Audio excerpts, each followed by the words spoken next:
So we've reached to the stage where we have to make the hard decision of which team will move forward to the semi-final. We have 3 teams, very amazing: Level, Vanilla, and Choco Chip.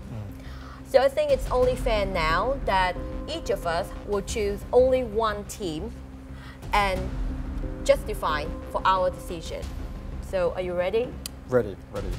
So Stuart, let's start with you. I'll start first. For me, looking at the quarterfinals, one debate really shone out for me, and that was the debate between THX and Choco Chips.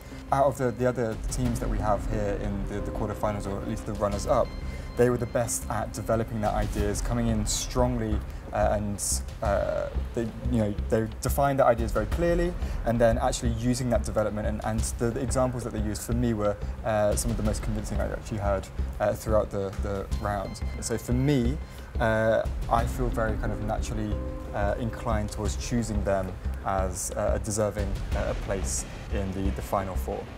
For me, I am true. I'm impressed with Choco Chips, and they're facing such a strong team like THX, and the fact that they can level with THX in the debate. I think, yes, I do think that they're one of the strongest team in the competition. But at the same time, I'm a little bit leaning towards Vanilla for 2 reasons. I think their debate motion is probably the hardest debate motion, and it's very challenging for even working professionals, let alone for like young students like them. The second thing, like seeing them from the selection route to the preliminary route to the quarterfinal, I see they grow tremendously on those 3 members. So every single member of Vanilla is growing throughout the routes, and I think that's why I want to have a vote from Vanilla, because I think they are the strongest growing team in this whole season 2.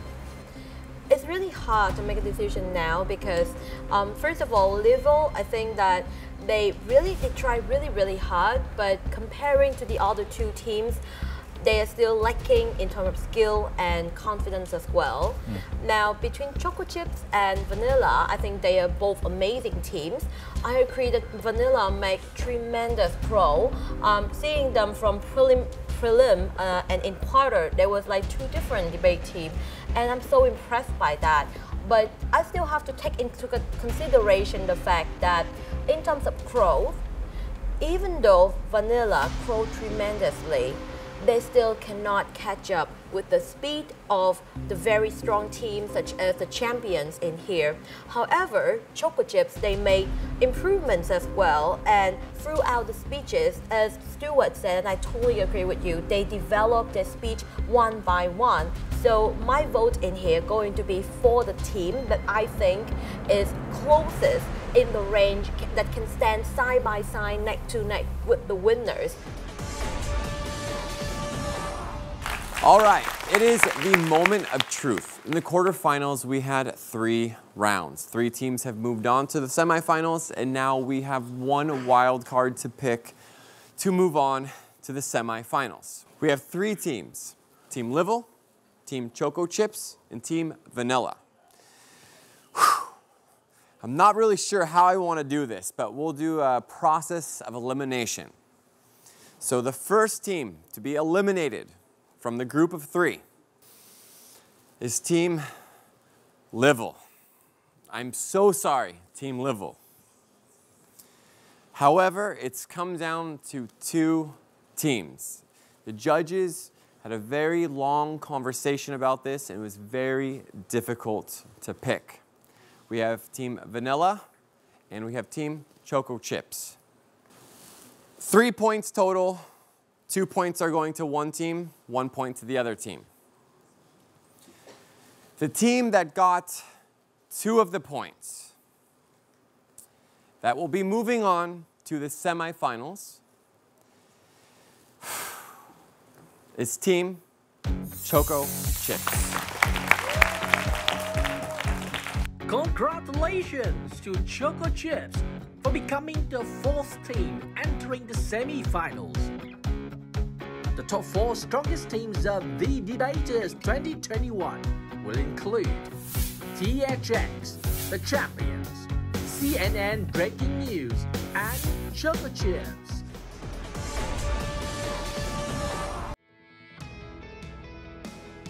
Before debating in this important round, the teams visited British University, Vietnam to meet up with a very familiar face, Mr. Stewart Oddly.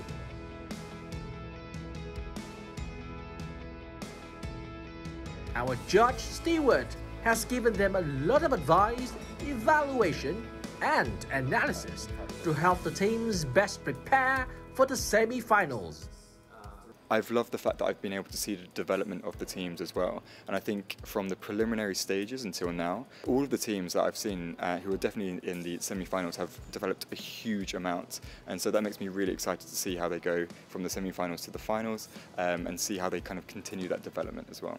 The advice that I gave them is actually going on my previous comment of making sure that they don't go too far away from the integral components of the motion itself, making sure that they understand which parts of the motion need defining. Obviously, we have learned a lot from him as a judge as well, but as a coach I feel like he's helped us a lot more in terms of how we can actually contribute and how to develop our case, of course, without a time constraint. Like on stage, it helped a lot. He's like really knowledgeable. He has a lot of experience and examples. So yeah, we really look up to him, and I think we'll use a lot of his advice and tips when we have the semi-final debate. Also, as not a piece of advice, but a message to them is it doesn't stop at the debaters, and actually it's been incredibly eye-opening as someone working in education here in Vietnam to see the huge amount of talent that these students are showcasing. My greatest hope is that they continue to develop the debating scene in Vietnam and Hanoi and kind of continue to push this into the future. So my message is to keep going. Good luck to all of the teams, and I can't wait to watch the semi-final and the final and actually see where this goes in the future of debating in Vietnam. Hopefully, these four teams will bring out the best debates for the semi-finals of The Debaters 2021. Welcome back to Debaters Season 2, a debate game show for high school students here in Vietnam. Produced and broadcasted by VTV, National Educational Channel of Vietnam, and British University, Vietnam. I'm your host, Dustin Xavier. So first off, you guys, you're in the semifinal. So audience, can we please give a round of applause to the contestants? So congratulations. And today, the motion is quite interesting. I'm just going to tell you straight up front what it is, and then we'll talk about it a little bit more. For today, the motion, that we regret the narrative. Family love should be unconditional. So families, love, everyone would expect their family to love them. However, should it be conditional or unconditional? And families today have changed so much. And the love they give us, should they support us if we want to make some sort of ridiculous career choice and be maybe a YouTuber or being a doctor? Should they love us unconditionally or maybe question it and not receive the support that we should get? So today is going to be very interesting, and I'm quite curious to hear what the contestants have to say. Without further ado, please let me welcome the contestants in the semi-finals tonight. Previously, most of the motions were all related to like political or economy or something, etc. But this motion is more based on emotional concepts. It is kind of tough for us for the first time because we did not actually have researched previously much about this concept, but we are trying our best in order to have a good preparation time. This motion is about purely on emotion, but I think they need a lot of philosophical arguments when they need to defend about the relationship in the family. Is there any difference between the relationship outside the society? But also I think now they have the chance to actually talk to the family members and understanding of their own family members. What is the point of view of their parents? What is the point of view of their siblings on this motion? So I think it's an advantage for the THX in this debate.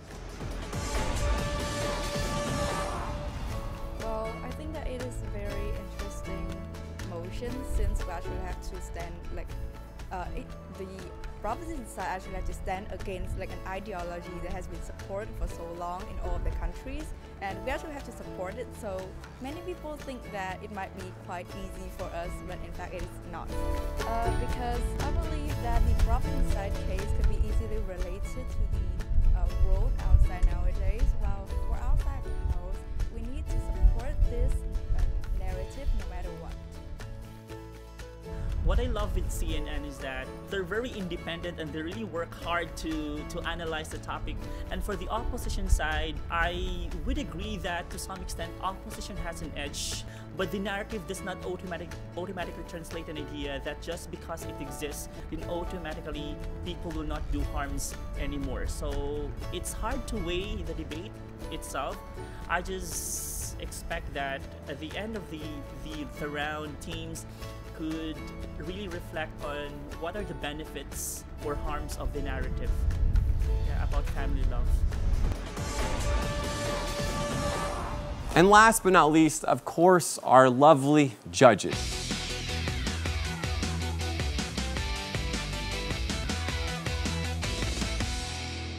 So without further ado, please let me introduce the contestants for the first round of the debate in the semi-finals tonight.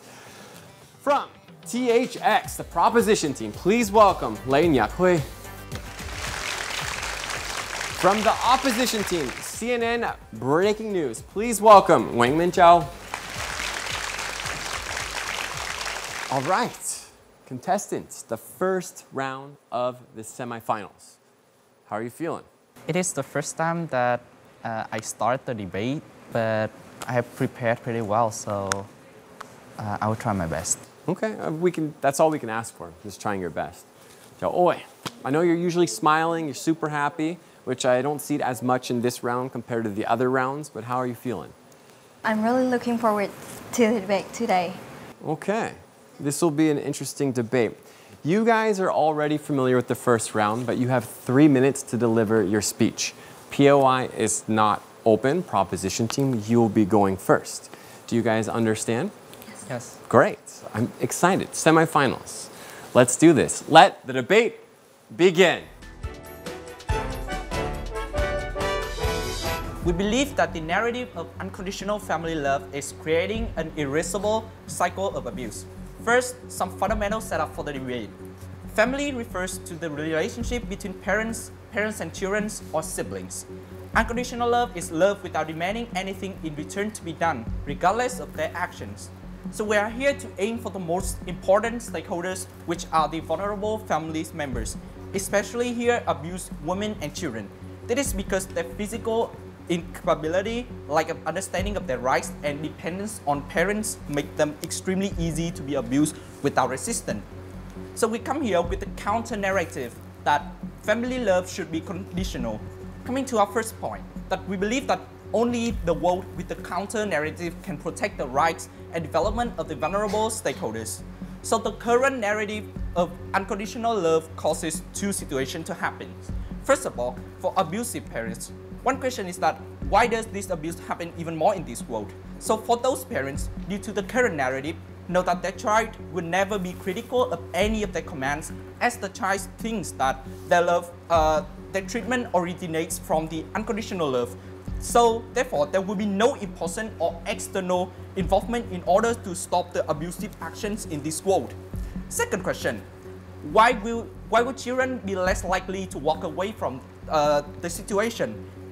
As the child loves their parents without any condition, it forces an obligation on the child. So even in abusive cases, that child would never want to report their parents to authorities or call for child support services to take them away because they think that the parents are the only people who love them unconditionally.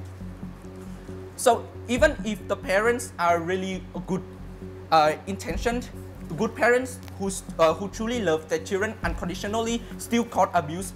As such, parents consider their love unconditional and pressure their children with the ultimate goal of success as an underlying condition. They will push as hard as possible even if it harms themselves because they expect nothing in return. So in the children's case, the narrative of unconditional family love also tricks them into believing that their parents are loving them unconditionally, and this gives the parents an excuse to shut down any complaint of abuse from the child. Okay, so how can we counter narrative better this situation? First of all, conditional love is that if parents treat children well, children will have a tendency to treat them the same way in the future, and as then children understand that the treatment is a two-way street. Secondly, this improves parents' awareness of the situation. So if they want their children to respect and listen to them, they should moderate their behavior, which prevent ignorance, disrespect, and future maltreatment. Moreover, children are mostly likely to move on from abusive parents from our world because they understand that they are free to cut off their ties once their family mistreat them. Therefore, so proud to propose.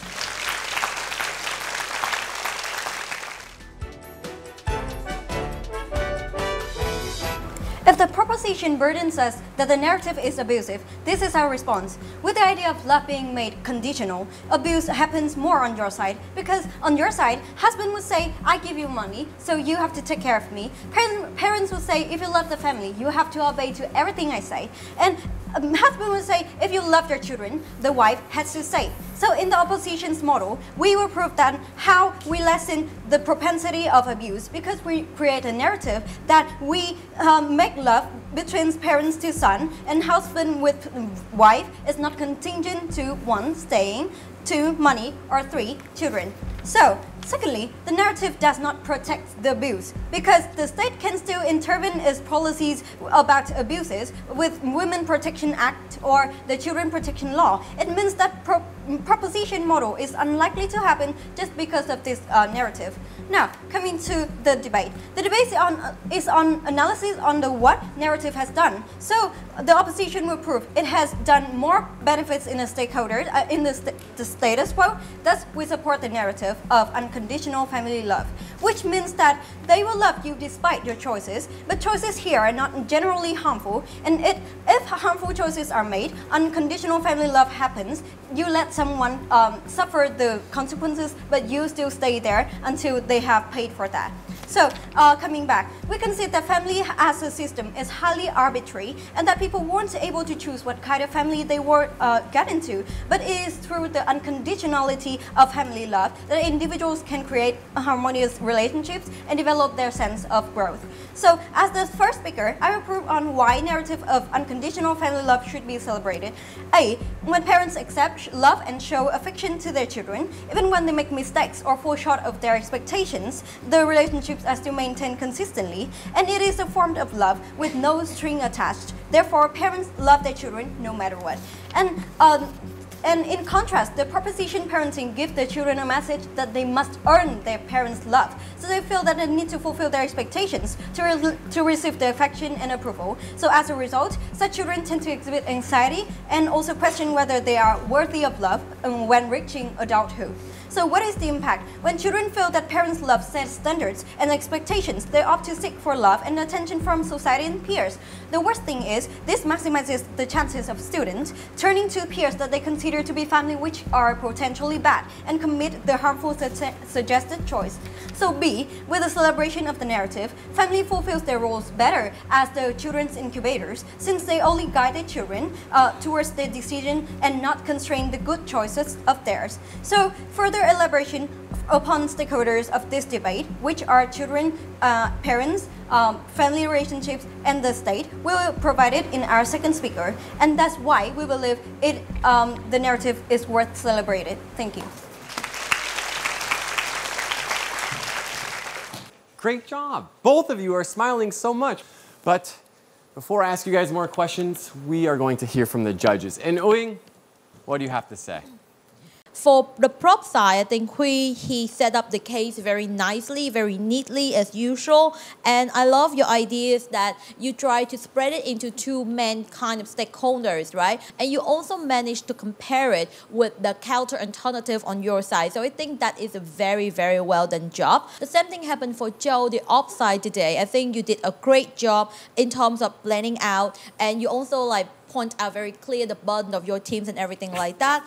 Now, the debate boils down to two things. First of all, whether Joe's rebuttals work or not. And second of all, you guys both had a comparison, so it makes the judging a little bit easier because now I just have to see which team comparison is more relevant and more persuasive for me. So personally, talking about the rebuttals, I would say that Joe made great effort in rebuttals, but the rebuttal you cannot refute totally the case from the prop side. Now for the comparison, I would say that the comparison on the op side is a little bit lacking for me, as in you try to portray for me a world in which people have to earn their love from their parents and they might have, they might find love in somewhere else in the society, and that part lacks a little bit analysis for me. So for that being said, I have to give my 10 points to the person who I think the case right now has, much less flaws, and that is the proposition side here.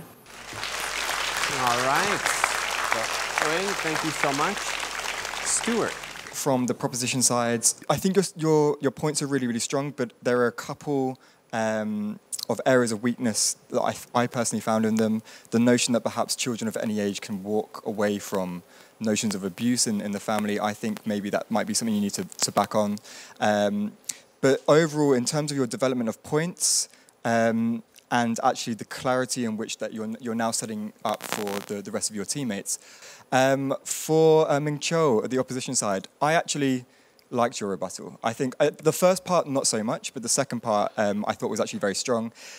The notion of, okay, we're not saying that there's not going to be a law in place to help protect these children. That's not what we're saying. And so even in their kind of alternative universe where this is happening, that there are still policies and processes in place to help protect these children. It's not necessarily based on whether love is conditional or unconditional, that their voices will be heard. So I thought that was a really good rebuttal from your side. For myself, I think I like the idea that you've kind of pushed through the idea that with, if love is conditional, then they must earn the love. And I think that it has a lot of potential how you're going to develop that in the rest of the rounds. I would actually go and put my 10 points to the opposition side. I think actually you guys have set yourself up really nicely in that first round.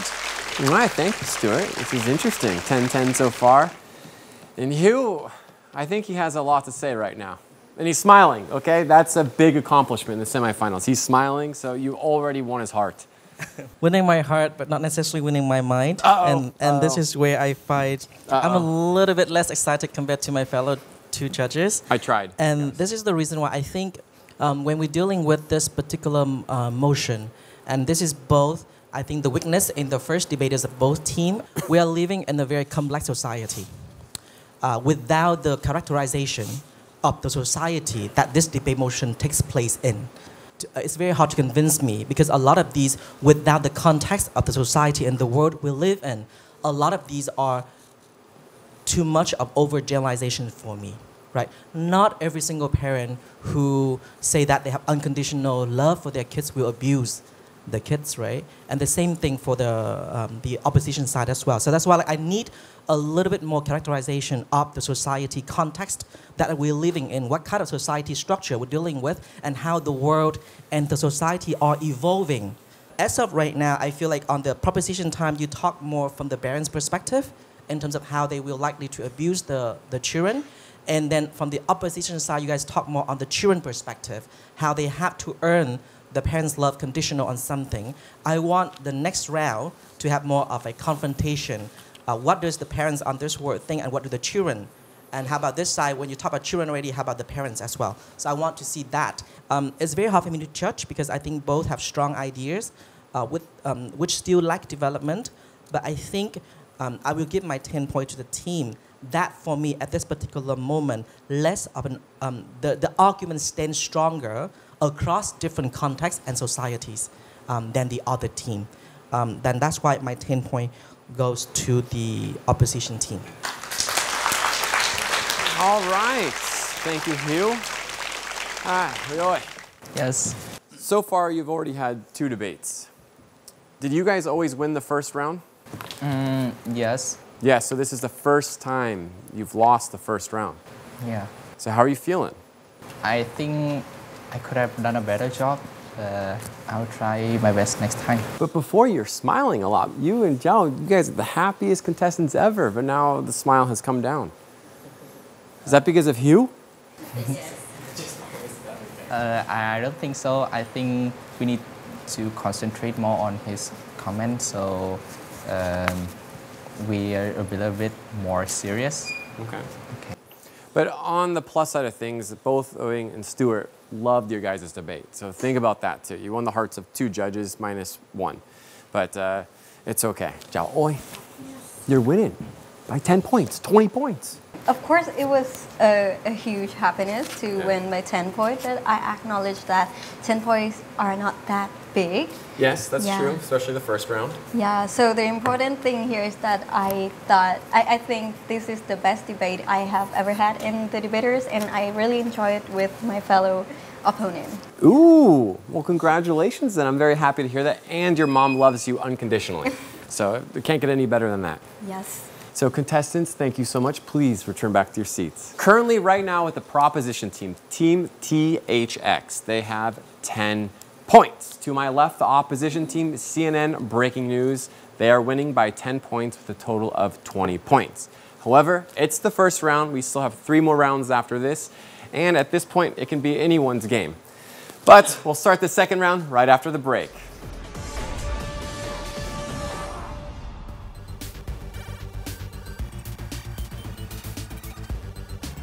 As the child loves their parents without any condition, it enforces an obligation on the child. So even in abusive cases, that child would never want to report their parents to authorities. But it is through the unconditionality of family love that individuals can create harmonious relationships and develop their sense of growth. I want the next round to have more of a confrontation.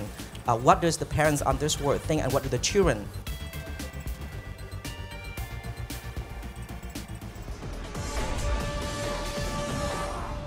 Welcome back to Debaters Season 2. Currently, right now, this is the semifinals, and we are going to begin the second round.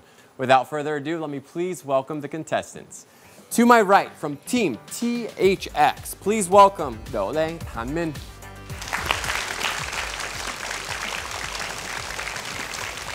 To my left, from the opposition team, Team CNN Breaking News, please welcome Lin Feng Lin. So contestants, first off, I want to say congratulations. You've made it to the semifinals, which is a huge accomplishment. But Min Oi, please correct me if I'm wrong. Don't you normally start the debates? Yeah. So why are you going second this round? I'm often the person who's the first to respond to the opposition's case. So today, if I'm not the first speaker, I can't rebut. So I'm going to be the second speaker. Okay, you heard that. So Lin Oi, you're winning by 10 points. However, just the first round. Now we're in the second round. Things can definitely change. But are you feeling good? Sort of, I think so. For the second round, you have 4 minutes to deliver your speech. POI is entirely open. Proposition team, you will be going first. Opposition team, you will be going second. Do you guys understand? Great. Let the second round begin. The utter hypocrisy of the opposition today to assume that their parents are all angels and our parents are demons has given us the win today. You have completely ignored our status quo in terms of how in both worlds abuse exists, and in your world with this narrative abuse undeniably exists right now. Your tendency to resist the status quo is also reflected in your saying how our world in our world, we seek to friends, and we don't seek to parents for support. That's entirely wrong. But we already established in our world as well that we have good parents who treat their children nicely, and we have bad parents who abuse children. However, we must assert that in your world, children are abused far more heavily because parents are far less aware of how their children can treat them later on in life.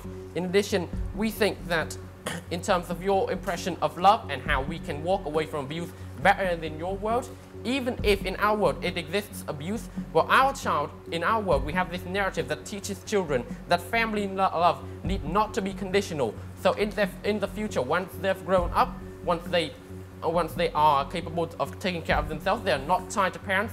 parents will not be able to make their decisions for them. They will not have to cover for their parents emotionally, financially, mentally, which is a far bigger burden on your side, because you're telling children that they have to love their parents unconditionally, despite the mistreatment that they've given to them once they're young. The children will return and they'll have to pay back despite the parents mistreating them.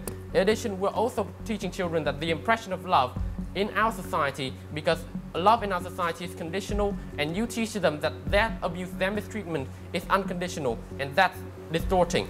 We will consider the remaining stakeholders in this debate that we've asserted is the family unit and the family structures, especially asserting about women and society at large.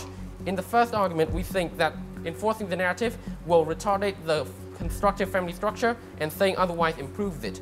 We must establish that unconditional love, we understand that it's permanent and treatment's always good. So one family member, the one with more control, the more financial or emotional or otherwise dominance over the other, they know to expect a lot of another, and they force their ideas, they force their views on them, and so they'll take control, and we always end up on your world with a structure where we have one abuser and one of the abused on the family. We also have to account for the status quo now, that men in the family are more often the dominant person. So your narrative exacerbates the status quo, it exacerbates the patriarchal society, where we create an eternal underclass where women are, even if they're aware of their situation, they're still forced by the abuser, most often the husband, by unconditional love, and they have to be forced by their previous treatment of the husband. Your current narrative also creates a social stigma against the woman that does not allow them to get out of that dangerous situation of theirs that they're stuck in. However, we allow women that know that they are free to make demands to their husband, and it's the two-way street that we've established, that they need to expect something of the other person. So we're providing care, and society will also lessen their gaze on the woman. In addition, when we consider society, as we've established your worst case scenario, everyone is the abuse, we'll establish your best case scenario as that everyone is an angel. Or in our case, the child here abuses the treatment of the parents because the parents treat them well unconditionally. So there's no pressure on them regardless. They do not have any pressure when the parents are supposed to be the only person in the young age. So they're far freer to be able to indulge in early youth and expand out to social ills, poor performance in class, they mistreat money and get involved in gangs. Well, parents, because they defend and treat them well unconditionally, this will lead to them neglecting social moral structures, and they will neglect the law just in order to defend their children, and this will lead to a general collapse of values and general collapse of the ideal of love in society that overcomes all else, and this is far more detrimental on your side of the house. I think we take this debate.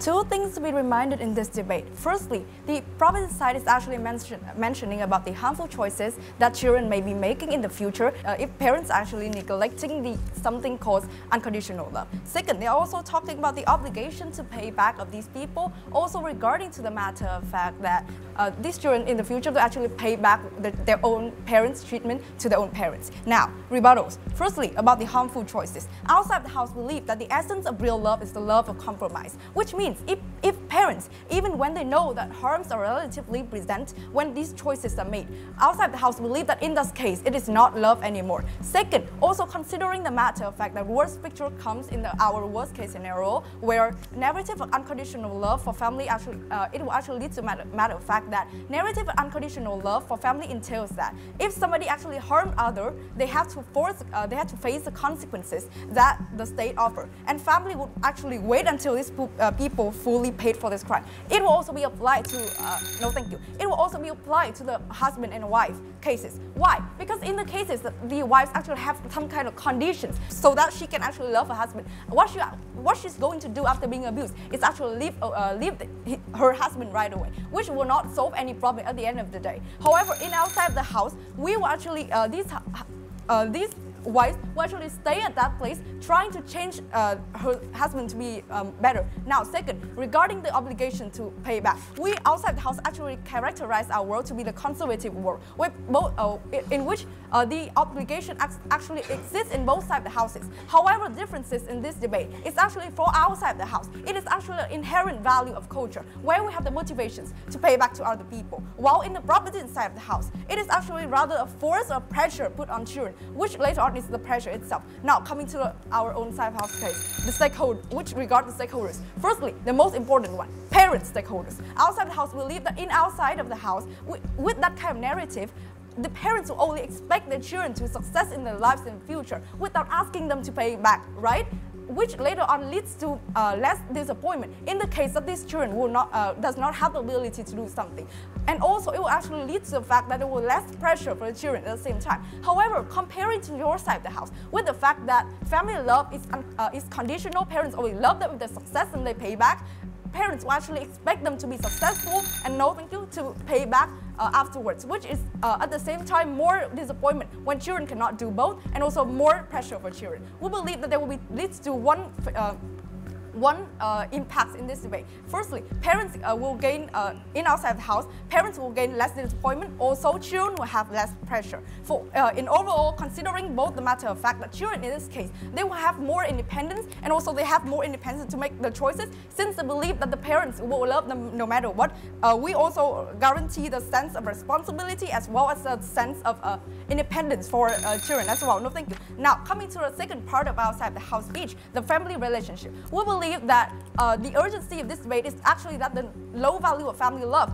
However, outside the house, we believe that children, when growing up, they are going to meet a lot of more relationships which are conditional, mostly consists of trading off. However, on outside the house, with that narrative, we believe that family love will be something that is significantly different, standing out from other relationships outside. Why? Because outside the world, children are all meeting some kind of conditional relationships, and comparing to outside the house unconditional love, family love is actually something that is more important and also stands more value. However, comparing to your side of the house, you are actually believing in the matter of fact that family's love is all the same as other relationships. And with the disappointment, the negative things that come along with the value of family, we believe that the value of family will be lower than the status quo. From all this point about, we believe that on outside the house, we both protect the rights of these children, the rights of the parents, and also save the family relationship. Proud to oppose.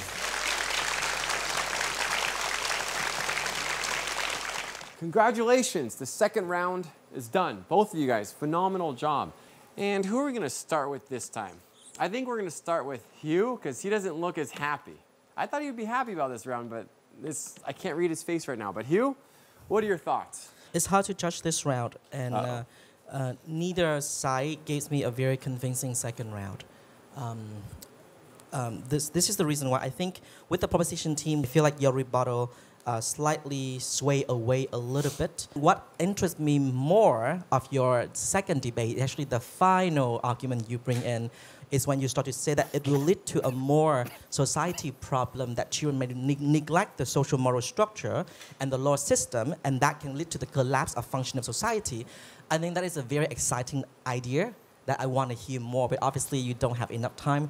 With the proposition team, I do agree that there's a good argument about children will grow up and face more conditional relationships, and so to have something unconditional is a nice balance to the lifestyle or their future. But I need you to push a little bit further to the society level now, which makes it hard for me to judge, because I feel like the rebuttal for me, opposition works better. In terms of argument, I feel like the second debater of the proposition team has started to touch onto a higher level than the family structure. In this case, guys, I really think that you have a very strong ground for the third debate. But as of now, it comes towards the end of your debate. That's why I cannot credit it yet, because it's not fully developed yet so far. So in this round, my 10 points do go to the opposition team. But you guys have a good chance in the third round, okay? This is surprising. The turn of events tonight. This is very, very surprising. Stuart. For Ming's side, I think actually, yes, looking into moral and legal issues in terms of society, and what I would have liked is a bit more of a build-up of that and a bit more of a centre of that. And I understand it was at the end of your round, so there's not much, you didn't have a lot of time to develop that. But for me, with the opposition sides, for me, your strongest point was this notion of actually there will be less pressure for students or less pressure for children because there isn't this kind of requirement on conditions in order to receive the love. But for me, I still felt like you needed to actually flesh that out a little bit with some more examples and maybe some, a bit of clarity behind that. You need to build that for me because it's a really, really strong idea, but I think it needed a bit more kind of contextualization. I think it got brushed over a little bit too quickly.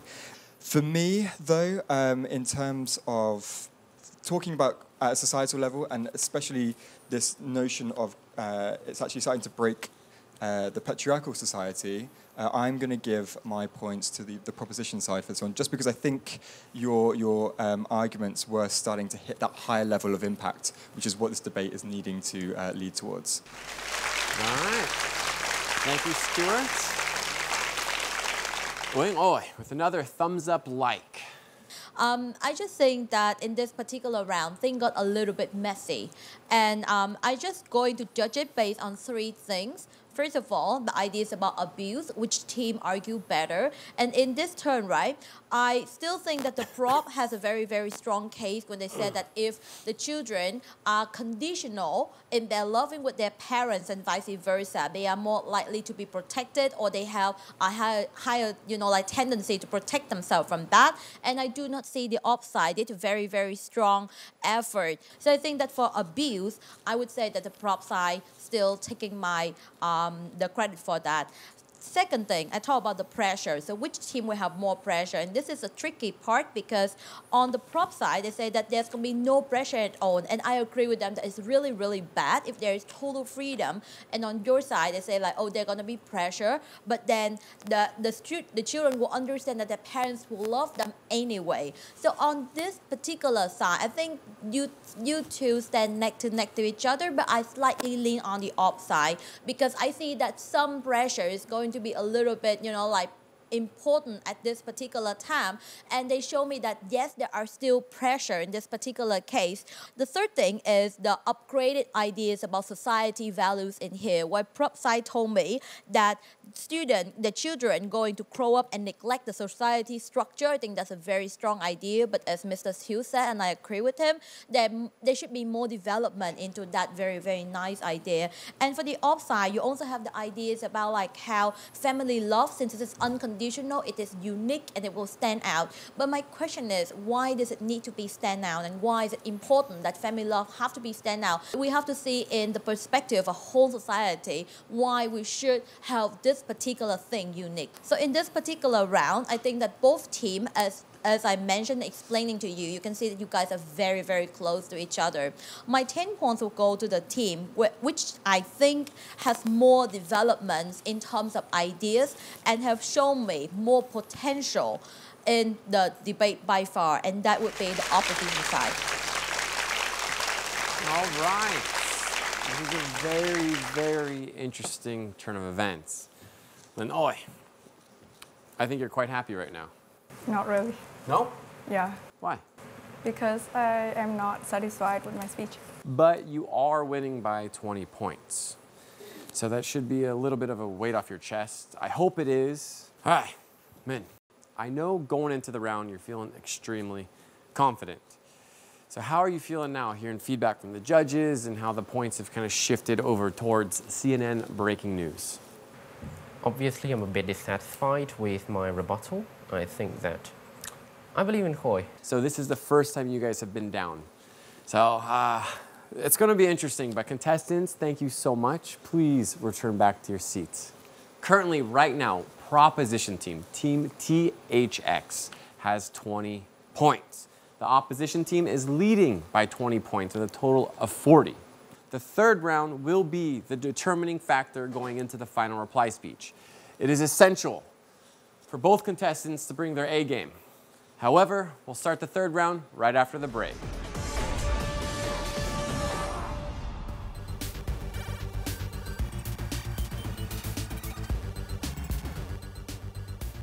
Because the parents treat them well unconditionally. So they're far freer to be able to indulge in early youth and expand out to social ills, poor performance in class. Outside the house, we believe that in outside of the house, with that kind of narrative, the parents will only expect their children to success in their lives in the future without asking them to pay back, right? I still felt like you needed to actually flesh that out a little bit with some more examples and maybe some a bit of clarity behind that. You need to build that for me because it's a really, really strong idea.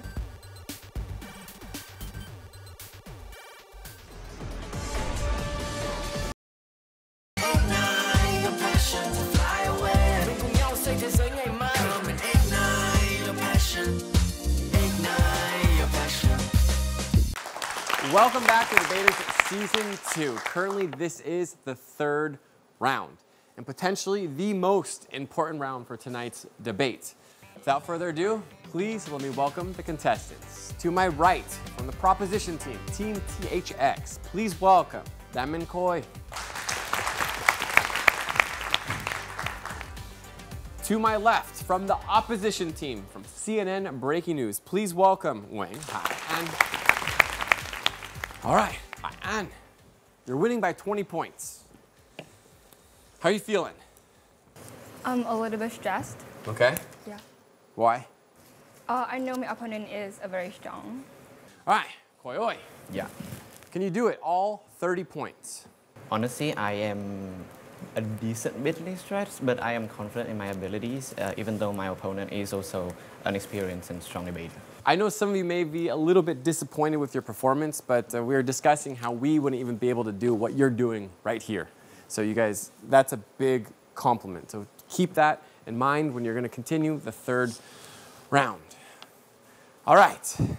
For the third round, similar to the second round, you have 4 minutes to deliver your speech. POI is entirely open, but proposition team, you'll be going first. Opposition team, you'll be going second. Do you guys understand? Yes. Yes. All right. Let the debate begin.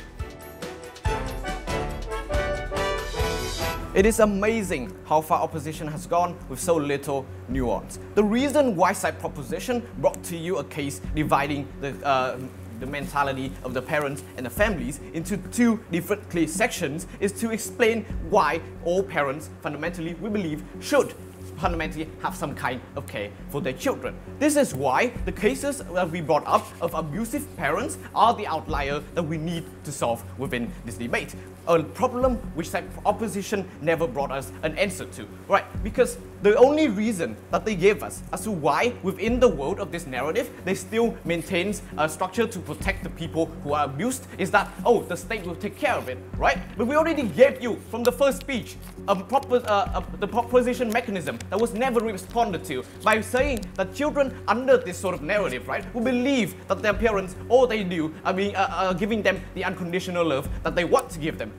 In these sort of situations, and the children believe that they are giving the parents unconditional love, which means that they're less likely to report their parents to authority figures because they unconditionally love them. They're less likely to report their parents to authority figures because they believe all their parents doing are correct. This is why we believe that their mechanism simply do not work to protect the most vulnerable stakeholders in this debate today. Secondly, the second stakeholders of the well-intentioned family. Why do we take this debate? Because they never explain to us why conditional love is actually bad, right? Because we tell you that parents always have an underlying care for their children. They should be, they should do at least, right? Which means that the conditions should not come at the expense of their love, right? So this isn't the case of say, oh, I will love you if you follow my conditions. It is the case of I love you, so I give you these conditions in order to steer you in the path that is right, in my opinion, to be the most correct and the best path for you. We believe that it means that most of the parents will fundamentally do things in good faith and will try to use these sort of conditions to steer their children in a much better direction than in a world with an unconditional narrative. Before I go on, any questions? No. All right, I will not take any more POIs. First of all, the point that side opposition gave us is the fact that when you have conditions, the children will feel anxiety because it drives, it means that every time they don't fulfill their conditions, they believe that it is their fault, right? But what kind of conditions are these, right? Because we believe that if the parents give out a condition for their children to be able to do their best in class, for example, if the children don't fulfill that condition and the parents are doing it in good faith, we believe that the parents should not be punishing their children in those sort of situations, but instead will be giving them encouragement. And it is not in the parents' best interest either to be punishing their children in these sort of situation, because the point of this condition is to steer the children in the correct path, and punishing them will only deter them from being able to do so, right? This is exactly why we told you that there will be societal harms in a world with a narrative of unconditional love, because it means that no matter what, the parents will continue to provide the same love to the children. It means that no matter what the children do and what the children are, the parents continue to provide the same amount of support. It provides a situation where the situation provided by the first op will be more likely to happen, where the children are more likely to be driven to society to seek advice and knowledge from their peers or other harmful source of information. And in these sort of cases, the parents will be less likely to intervene because they have to support them no matter what within this context. Secondly, the second speaker raises the point of how, say, without asking them to pay back, the parents will continue to provide uneradicate love without needing the children to respond. But we believe that not all parents are going to operate on the basis of unconditional love. However, they are only going to be affected by this narrative. It means that the parents will still have an underlying expectations. However, the narrative will continue to provide them a justification to unfairly treat their children. Because of this, and the fact that we provide you societal-wide harms, we believe that they have provided the benefit and respite for the most vulnerable stakeholders in this debate. We are so proud to propose. In this debate, proposition side is narrowing down the debate and push out that our narrative is the main cause of all the abuse, neglecting all these stakeholders, for example, like family as a unit in the society. And I will solve that on my speech. So there is a very bizarre claim that because my parents love me unconditionally, then they will not point out that I make mistakes, but that is not the truth. My parents love me very much. They love me regardless of what I have so many flaws, but they still tell me if I do something wrong. And so I will answer two questions, which is the first one, which side protect the most vulnerable stakeholders? And on their side, it has a very large claim about abusive family member rights. But I will prove that this is worse on their side, because first about the abuser, we have already told you that there's already policies and the social pressure that if you abuse, you will have to face very huge consequences. So if you want to abuse, the narrative is not important anymore because you will still abuse that person. So your alternative narrative solves nothing on this problem. Well, on our side, we have less abuser, because then you have less excuse when you beat your child. For example, on your world, they can say like, I did this for my child, and my child was bad, so they did not deserve that, so I was beating them. While on the second stakeholder, on the one that being abused, we believe they claim that on our side, because of the narrative, the victim will never run away. But the problem is, like when you're a child, and the reason why you don't run away is because of the responsibility and the social pressure that telling you that you have to stay, not the love. Because when you are being abused, it's a very bizarre on how you can still love those who abuse you. But even if the victim choose to stay, we should still keep this narrative, because when you say that family love is not unconditional, you are declining the value of family, and that family love is not important anymore. And that's when more people don't value the family member, and thus has more likelihood of negligence and abuse. So on the second issue, and this issue is about the development of the children and also the healthy relationship in the family, which the opposition side has completely neglected. So on our side, we have proved to you that we will have a stronger relationship between the children and the parents. And because the family is a basic social unit of the society, and when we have the close relationship, it's so important that the society can function properly. On our side, we value the love, but on the proposition side, they will treat love as a trade, and they will value like those material more. And also, on our side, no matter how children receive love individually, at the end of the day, they will more likely to feel grateful towards their parents. Because on their side, they will constantly ask like, is this really love? Is this enough? Like with all of this care, do they need to behave well or not? Well, on our side, even if your parents scold you, at the end of the day, the children will always know that this is for the best of them. Plus, we support the paying back with its true meaning, because that is what's happening in the status quo, and we don't regret it. Because like when children choose to pay back on their own when they realize how much parents have given them, that paying back is really valuable. While on the proposition world, at the end of the day, your children only pay parents back because of the narrative the society told them to do so, then it's no longer valuable anymore. So, we believe that family love is crucial, and I don't want a world where when I fail, I cannot come for the support of the people I am most familiar with. That would be a very harsh world. Thank you. Honestly, from my perspective, watching it, as always, a phenomenal job. I have no idea how the judges are going to judge this. Wait, is finally ready, and that's a face of disappointment, I think. So I'm going with the prop side first. I think this is a very smart strategy, but quite bizarre one, as in he didn't try to cover all of the fields in his particular round, but he just tried to win the major points in this turn. So basically the ideas about society, I don't think that he touch it very, considerably, but he pushed it in order to get the two other points crossed. And I think this strategy, bizarre as a sim, it actually worked for me. Now, for the opposition side, I think that the opposition side has avoided intentionally or unintentionally some of the points that giving out in Khoi speech especially, and you are more into, trying to structure the speech very nicely and trying to, work out the main points as well. But unfortunately, the rebuttal was not as spot on as the prop side. Sometimes when you want to give a very, very strong rebuttal, right, you still have to explain for it instead of just pointing out ideas, pointing out theory for that. So in this particular round, I would give the point to the team that is more persuasive for me and has a better strategy, which is the prop side. All right, Stuart. I thought it was a really tight round, to be honest with you. Khoi, what you brought to the round, as Viên said, I was expecting a little bit of a development on the notion of society, morality, legality, and how that can kind of come into the mix here.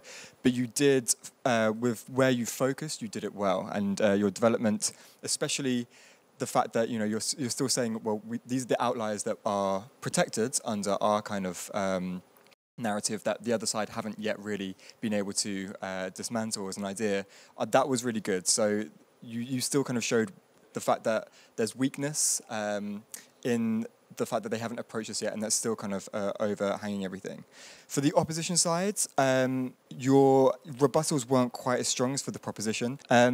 For me, your last point, I think, actually fell into the hands of the proposition side a little bit, so questioning whether it's real love and children just accepting that if they're being scolded, that's part of love. Well, does that just finish at scolding? Perhaps if children are being abused as well, they may consider that being love if their concept of love within the family is always unconditional. Although both sides didn't provide as much development on previous points as I was looking for, I think actually the points that you provided within each of your turns were nicely developed.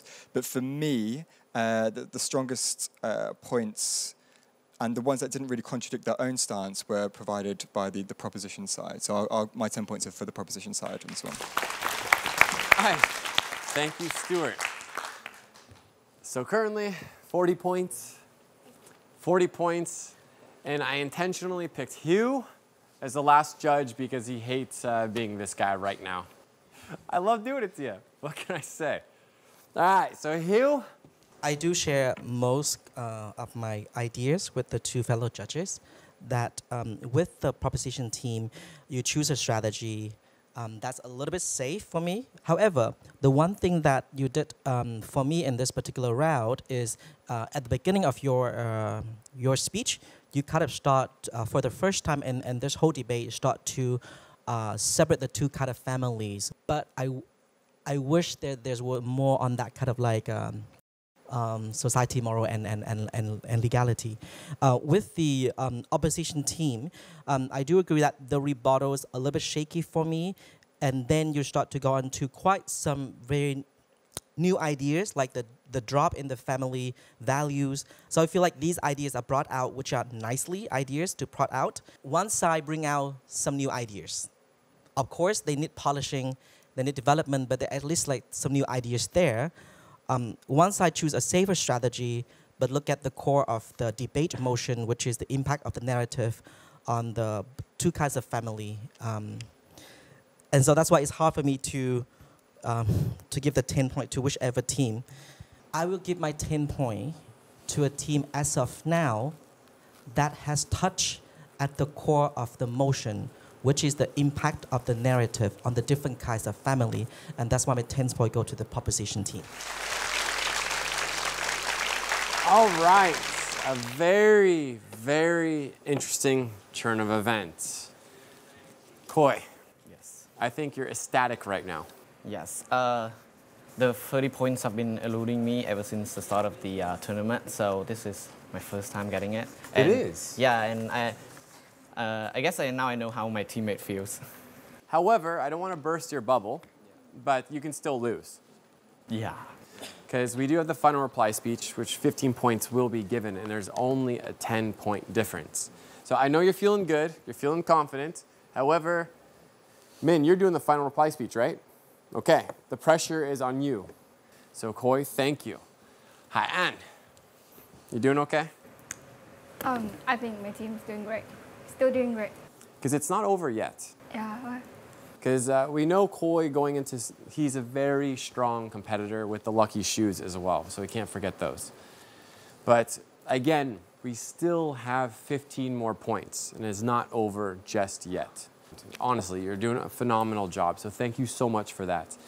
All right, you guys, relax, go back to your seats, take a breath. This has been a very, very interesting debate. Proposition team has been losing. Now they have finally regained the lead in the third round. They currently have 50 points.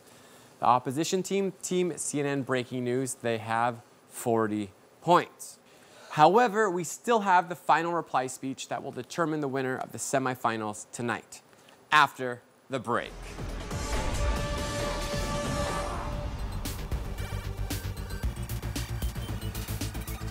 Right? Because we believe that if the parents give out a condition for their children to be able to do their best in class, for example, we believe that the parents should not be punishing their children in those sort of situations, but instead we'll be giving them encouragement. On our side, we value the love, but on the proposition side, they will treat love as a trade, and they will value like those materials more. Sometimes when you want to give very, very strong rebuttal, right, you still have to explain for it instead of just like pointing out ideas, pointing out theory for that.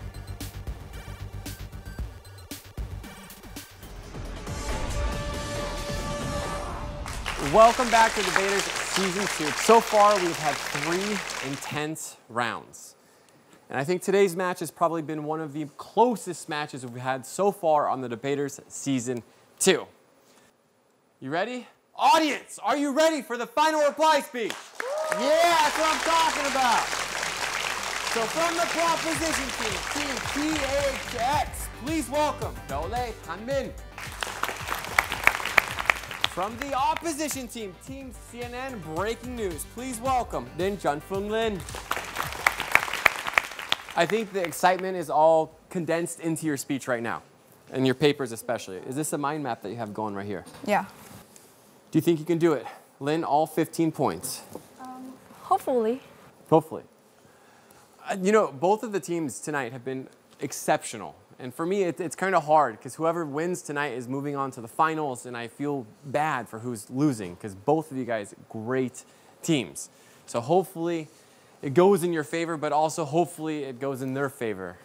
So this is going to be interesting. Min, in your second round, you didn't do as well as usual. Are you think you're going to take it away tonight with the final reply speech? I think I can, but we'll see. Okay. For the final reply speech, you guys are already familiar with the rules, but I'm going to tell you nevertheless. The final reply speech, you have 3 minutes to deliver your speech. POI is not open. Opposition team, you are going first. Proposition team, you are going second. Do you guys understand?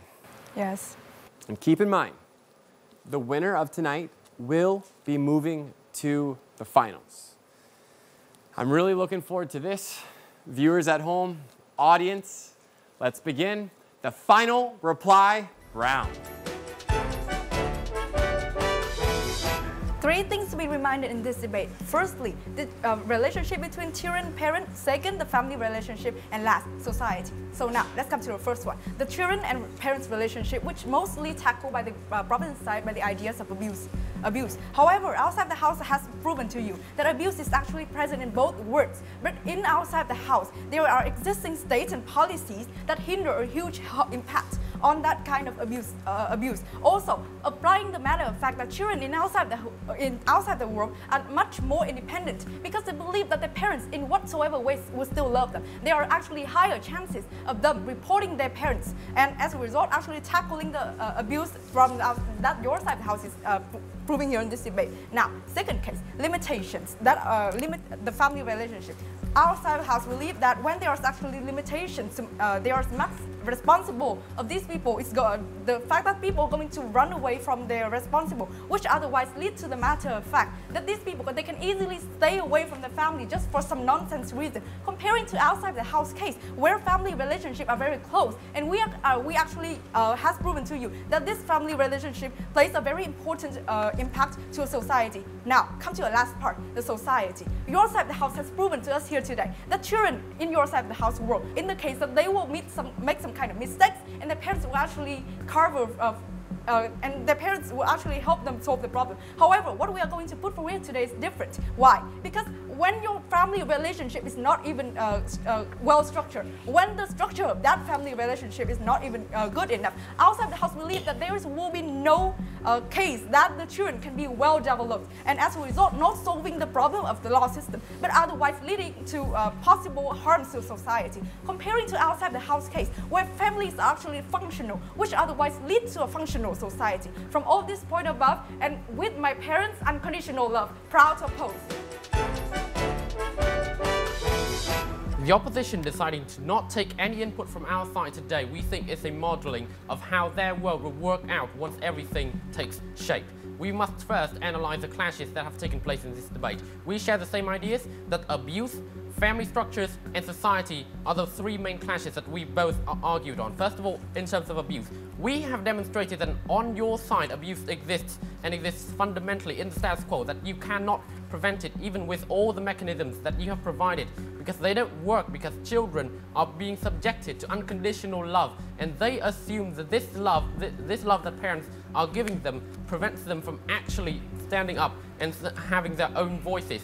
However, in our world, we've demonstrated throughout our three speeches from the first speaker, we've asserted that our own is just pressure. It doesn't evolve into abuse because parents here are aware that children can do the same thing to them, and children following the narrative that they only earn their love. They don't have to be forced into that love. In addition, you have not proven to us at all, judges, they have not proven to us at all why pressure is bad. This comes to my point about society, where our own pressure is a thing that will lead children to success, while in their own world there is no pressure.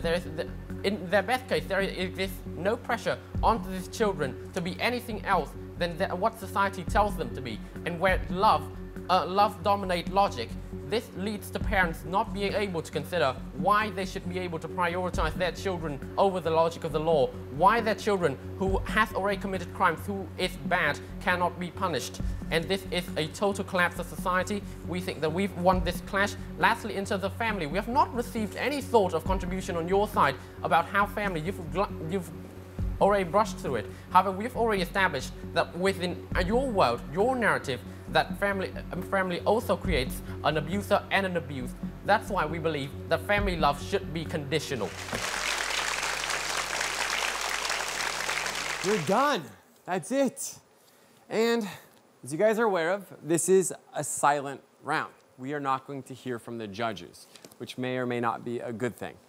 But you guys, again, thank you so much. Please return back to your seats. Thank you so much. Today's debate has finally come to an end with the motion that we regret the narrative, family love should be unconditional. However, we still have the last 15 points to give, as this was a silent round. We'll be back to you after the break.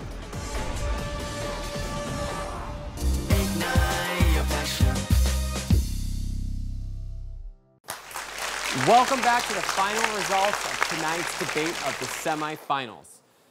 Currently, we're sitting at 50 points with Team THX and 40 points for Team CNN Breaking News. So currently in my hands, I have the result of tonight's show. And the judges all agreed on one team. One team will be receiving all 15 points. This can potentially go to the opposition team or the proposition team. With tonight's winner of all 15 points, we'll be going to the proposition team, Team THX. Congratulations, guys, 65 points. For you, 40 points total for CNN Breaking News. So both teams, I want to say thank you so much for such an entertaining debate. The viewers, the audience, everybody has enjoyed this so much. Thank you. I'm very proud of you. I know your families love you and are also proud of you. So thank you so much for this. And I want to give a big shout out to our sponsor, British University of Vietnam. Thank you so much. And everybody, have a great night. Take care. We'll see you again with the final debaters of Season 2. Bye-bye.